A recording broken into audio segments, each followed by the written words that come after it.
ఏమండి ఏడుస్తున్నారు? ఏమైంది? నేను చెప్పలేను.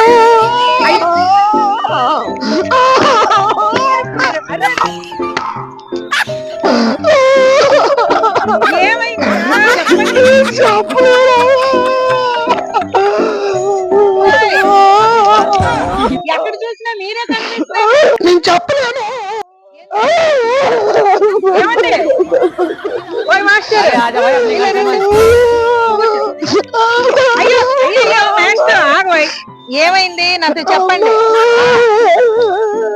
నా పిల్లము గజ్జల గుర్రంలాగా ఉండేది.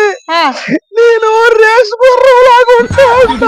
చెయ్యకుండా మాట్లాడలేవా? ఇద్దరము కలిసి పార్క్ వచ్చాము. అయితే నన్ను వదిలేసి అటు వెళ్ళిపోయింది. అయ్యో దానికి ఏ గుర్రం దొరికిందో. ఏం మాట్లాడుతున్నావురా? నరాలు కట్ అయిపోయింది.